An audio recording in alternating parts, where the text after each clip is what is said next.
is Tracermay 21, and today I am bringing you guys a video talking about making beats. To start off, obviously, when I'm making music, I utilize FL Studio 12 Producer Edition. Now, I feel as if it's best to get the Producer Edition or just the full version in any way because the demo, I'm not gonna say it sucks, but at the end of the day, it's not really as efficient as having the full version.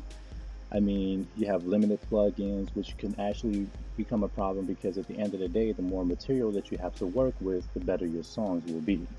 And that is a key factor. Obviously, the big thing is that you cannot save. Now, saving is a big thing simply because you can be working on a song, you know, and after you start working on the song, you realize that maybe you have to do something. You have to go to work, or you have to go to the store, or go to the bathroom, or some crap. And basically, if you leave your computer and you don't save, someone comes to your computer, or if your computer randomly crashes or shuts down or something like that, obviously your computer will just, I mean, not your computer, your beat will not be saved. So now you got to start all over. And also, too, it falls into the category of somebody buys your beat. If somebody buys your beat and they want to make adjustments to that beat, obviously it's a lot more efficient to save because now you can go back, make modifications, put it into better quality and things of that nature. So obviously saving is a good thing. Now, we'll get into making a new song. Now, obviously, the first thing that I do, because I mean, obviously everyone has their own unique way of making beats, but here's just my way of doing it. I mean, whenever I'm making a song, first thing I do is come up with the melody, and obviously when I'm coming up with the melody, I'm going to think about how I feel at that moment. So basically, if I feel like down or depressed or whatever, if I feel pissed off, if I feel happy, the beat is going to sound different. Like, in other words, if I'm down, it's more so going to be an R&B beat. If I'm like feeling like, oh, so in love or something, it's gonna be an R&B beat, but it's gonna feel like really sentimental. If it's me being like pissed off or happy or something, it's gonna end up being a hip hop beat, but that falls into the category of just making a beat based off of how I feel. Now, obviously, next thing you're gonna want to do is tie in different sounds with the main melody.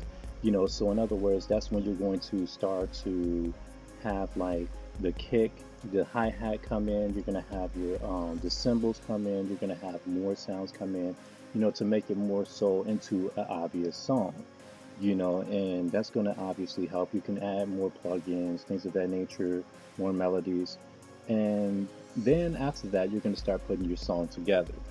After you start putting your song together, or shall I say, before you put your song together, you're gonna have to split each and every one of the tracks or each and every one of the each and every one of the tracks into their own particular channel. And once you do that, now you're ready to put it onto the playlist. And then once you put it onto the playlist, this is where it comes to the important part. You're going to obviously need to do song organization. And see, song organization is very important because obviously you need to make it sound good. Just because you have a good format for how you want your beat to be, that doesn't mean it's going to be a good song. If you don't have the proper intro, if you don't have the proper melodies going when you're trying to make your main melody or whatever, or fill-ins sound right, or if you don't have the right thing for your chorus, your beat is going to sound like crap. So basically, it's key to, obviously put together the song in a very, very organized manner. I mean, with me, I stick to always having an intro. I stick to always making sure there's fill-ins for my main melody, there's fill-ins for the chorus, things of that nature, so the song can be able to carry or convey how I felt at the moment, or obviously tell a story. Or even if you just want to make a simple song, it still needs to be organized so it doesn't sound like the same thing over and over again. After you get to that point, you want to basically review your work. You need to review the song that you put together, listen to it over and over and over again, because you need to come with additional sounds. You need to come up with things to complement the main melodies, things to complement the fill-ins, things to complement the chorus. And what I mean by that is like this. For example, with me, normally what I usually do, let's say even with the hip hop or R&B beat, I'm going to basically utilize I guess it's called a simple crash, which is technically like a cymbal. And once I utilize that, it's going to like make a sh or whatever sound, and it's gonna carry into like the fill-in or carry into the main melody or carry into the chorus, so it doesn't just jump to the chorus, you know. And obviously, once you do all of that, you're gonna obviously review your work again. Listen to it over and over and over again. You need to figure out where you need to make adjustments, things that you need to improve with the song. So obviously, it's going to take a little bit more time. If you just put a beat together within 15 to 30 minutes, that's fine, but that needs to be something that you're used to. Like, for example, me, I actually work on 5 beats at a time, you know, obviously because that's what I'm used to. So I can sit back and review each and every one of the beats and then eventually have them all be done at the same time, you know.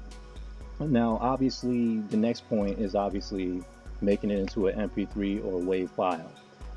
Once your song is completely set up on a playlist, once you have it complete, you know, after you set all the echoes and all of that nonsense, once you set it up to the point where everything is perfect, now you're prepared to make it into an actual song. So it can be utilized either on a person's, you know, MP3 player, or, you know, if they buy it, they can take it to the studio, which also falls into the category of how much of a point sync you're going to need.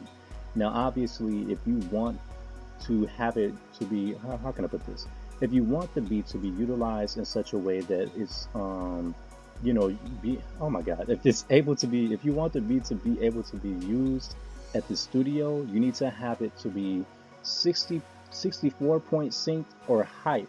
That way it doesn't sound like crap at the studio, you know. And obviously, once you do that, you know, you're gonna have to have it in WAV file, MP3 file, and OGG file, you know. And once you do that, it's going to go ahead and render your song. And once it renders your song, now you can actually take it onto, you know, your MP3 player, CD, or whatever the heck, and then listen to it, you know, as if you're listening to a person's song, which is your song now. And obviously, that's just the steps that I basically take when it comes to making a song. I'm going to make a few more videos talking about music, and I'm going to make a few more videos talking about other things, but if you like this video, feel free to like, comment, and subscribe. And if you did not like this video, feel free to dislike this video, because I need to know what it is that I need to work on in terms of quality. But as of right now, you guys take care, and thank you for watching.